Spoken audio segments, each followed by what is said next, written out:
As a lover of cinema, my least favorite question is, what is your favorite movie of all time?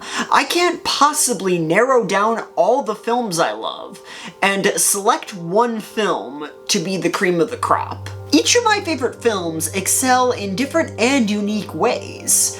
Narrowing them down and drawing comparisons feels like choosing between apples and oranges. It's like trying to ask a parent, who is your favorite child?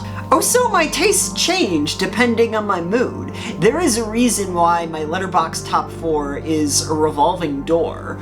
Though there is one film that has consistently stayed on that list for as long as I've had that app, and that is The Empire Strikes Back.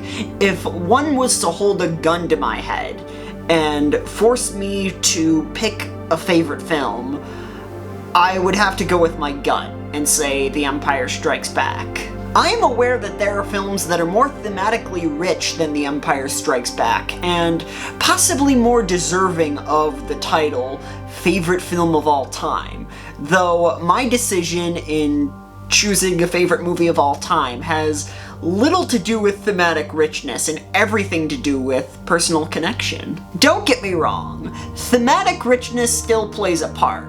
After all, I have a deep personal connection with The Room, yet I can't in good conscience claim that film as my all-time favorite. I might do that ironically, but that's besides the point. I first watched The Empire Strikes Back when I was 10. During that time, I had little concept of what made a film truly great. Not just entertaining, but well crafted. My judgment solely depended on if I was entertained, and judging by the films I liked during this time, that wasn't a very difficult feat. Though when I saw The Empire Strikes Back for the first time, everything changed. I was now able to develop a concept of what made a film well made. I remember being awestruck by John Williams' beautiful score, and being able to recognize and buy the authentic chemistry between our characters. Most importantly, I didn't only appreciate the flashy action scenes, but was able to grow invested in the personal and emotional stakes our characters faced. In simple terms, I was able to appreciate the drama. Though speaking of the flashy action scenes, I remember being blown away by how convincing the special effects looked. This film made me gain an appreciation for practical effects over CGI. I remember being taken aback by the set design, especially the sets on Bespin and how lived in and authentic these locations felt. Seeing the shot of Luke and Vader engulfed in shadow and only being lit by the lights on the floor and the glowing color of their lightsabers. This was my favorite shot when I was 10, and over a decade later, this still remains as my favorite shot in this film. I love how it's compositionally minimalistic, because our characters are drenched in shadow, but this scene certainly still retains a sense of grandeur.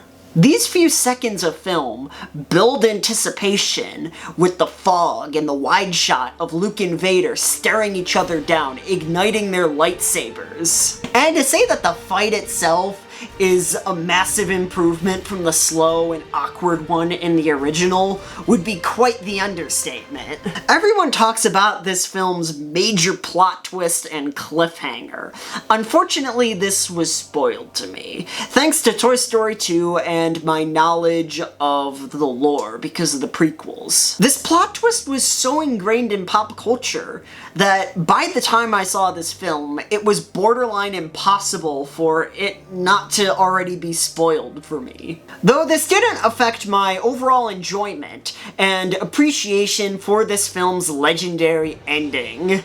I also had the luxury of being able to pop in Return of the Jedi to see the conclusion of this twist. As many of you probably know, audiences in 1980 had to wait 3 years to finally see the ultimate fate of our characters. Fortunately, my generation had a small taste of this anticipation, with the 1-year wait between Avengers Infinity War and Avengers Endgame. Even though this twist was spoiled for me, I was still able to appreciate how it completely destroyed Luke's worldview, sending him back to square one. The original Star Wars paints Luke Skywalker as this noble hero who is destined to follow in his father's footsteps as a Jedi, and driven by the idea of avenging his father's death. Why wish you become Jedi? Mostly because of my father, I guess. Father? How for Jedi was he? The Empire Strikes Back takes Luke on a journey that destroys this ideal, breaking him emotionally and physically. This breakdown perfectly sets the stage for him to redefine himself as the character that is presented in Return of the Jedi. The final shot of this film always resonated with me. It perfectly juxtaposes the binary suns, with our characters looking off into the horizon, this time defeated, but still ingrained with the hope that they will be victorious and triumph over evil another day.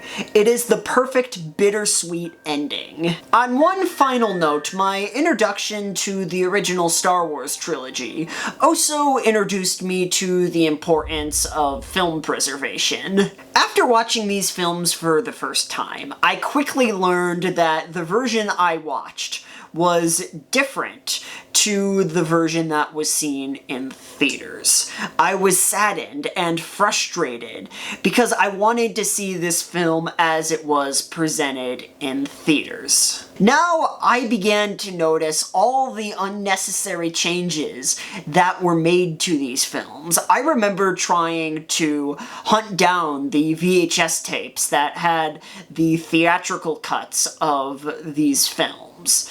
Thankfully, I discovered Harmy's Despecialized Edition, which restored the original trilogy to its unaltered state in beautiful HD Blu-ray quality. In many ways, The Empire Strikes Back was the catalyst for my deeper appreciation of cinema.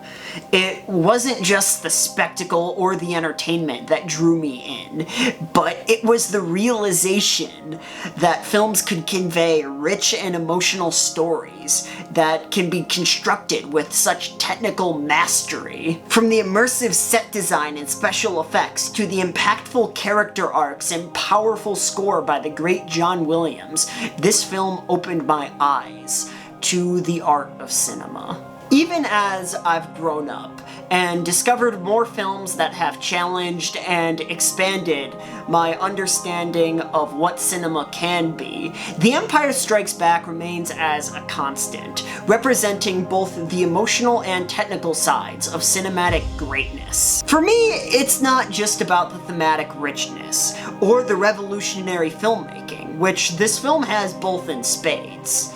It's mostly about the personal connection I have built over the years, a connection that continues to deepen each time I revisit this film. Ultimately, that's what makes it my favorite film of all time, the way it has shaped my journey as a lover of cinema. Anyways, I hope you enjoyed this latest video, and if you did, make sure to give this video a like. And if you want more content like this, hit the subscribe button and ring the bell notification so you can be notified every time I upload a new video. And shout out to Larry David and Mr. Rogers. Thanks for watching.